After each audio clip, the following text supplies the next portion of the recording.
I don't like your dog. I understand that you like your dog, you love your dog, but that doesn't mean I have to like your dog.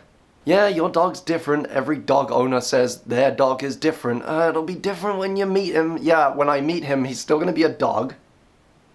Your dog doesn't care about you. Your dog doesn't have a deep emotional bond with you. It's not capable of that. It's a pack animal.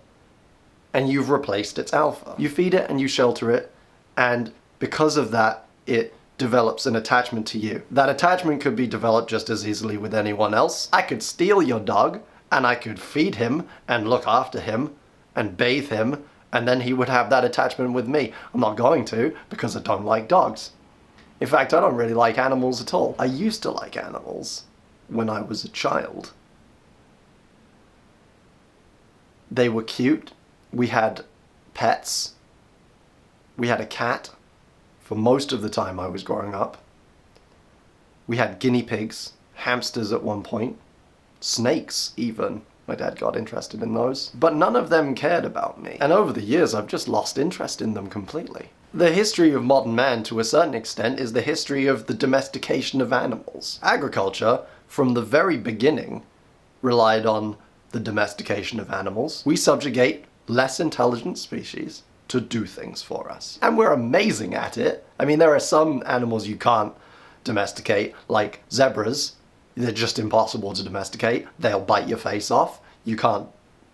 But where possible, we've excelled at it. We're so good at domesticating animals that we've created domesticationception, where we can domesticate an animal and then train them to domesticate another animal. You know, sheep? Sheep are pack animals too. In the wild, they have an alpha.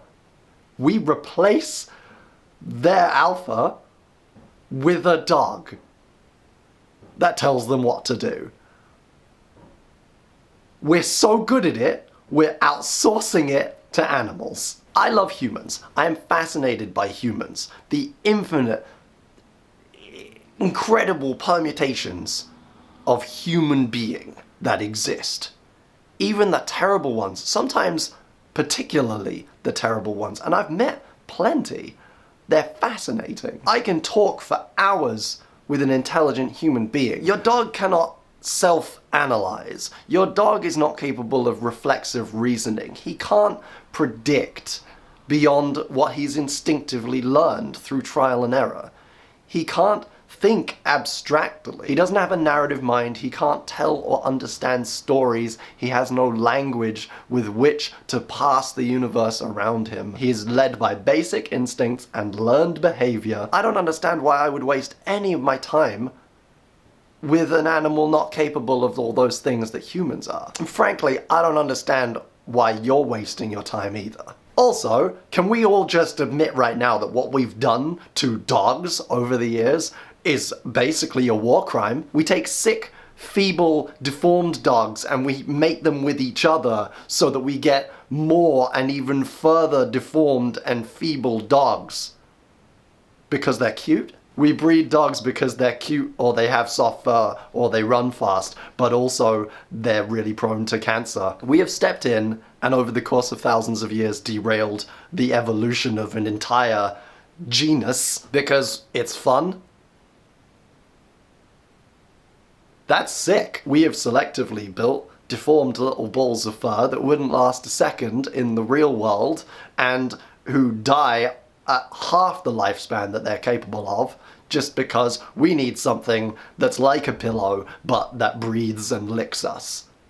And while we're at it, can we talk about people's priorities? I'm not going to listen to another person tell me about how eating meat is destroying the environment, or about how I should not buy anything that's tested on animals when you're wearing a shirt from Primark. I care about the treatment of humans, and with my limited bandwidth for doing social good, I'm going to put them in the top slot before anything else. So no, I don't want to pet your dog.